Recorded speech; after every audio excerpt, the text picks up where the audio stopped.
ma olen tihti mõelnud, mingi aastakümneid võib-olla praegu, vähemalt 10 aastat kindlasti olen mõelnud, miks on pulkadega lihtsam süüa kui noakahvliga ja miks on hiina kirjamärkides teksti lihtsam lugeda kui ütleme, eestikeelset teksti või mingist tähestiku keeles, ütleme, kas või ingliskeelset või prantsuskeelset või hispaaniakeelset teksti. Miks on lihtsam lugeda? Ja ma nüüd olisi hullu juttu siin või ei, ma räägin olukorrast, kus inimene oskab. Et kui inimene oskab hiina kirjamärke, mina võib-olla nii väga ei oska, aga ütleme, lapse tasemel ikka. Ja kui ma saan sellise teksti ette, kus ma igat hiina kirjamärke oskan, mingi laste loo või mingi muinaslutu, eks ju. Ja hakkan hiina kirjamärkidest lugema, siis on mul lihtsam lugeda kui teksti, mis on nagu tähestiku baasil, eks ju.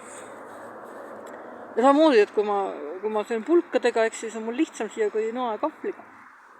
Sest ma oskan seda. Ja kui ma loen seda Ian McGilchrist ikka loen ja puurin ja uurin, kui ma olen see vasak ja parem aju poolkera, siis ma saan aru asjale pihta. Ja idakeeled on rohkem sellised kontekstipõhised, intuitsiooni, eks ju, selline põhised keeled. Ja rohkem siis on ka parem aju poolkera. Ja läänekeeled on sellised tükkideks tehtud, eks ju, tähed, eks ju. Vähem konteksti. Ja muidugi, kui sa oskad midagi, siis on parem ajupoolkeraga lihtsam asja teha, aga sul on raske teisele seletada.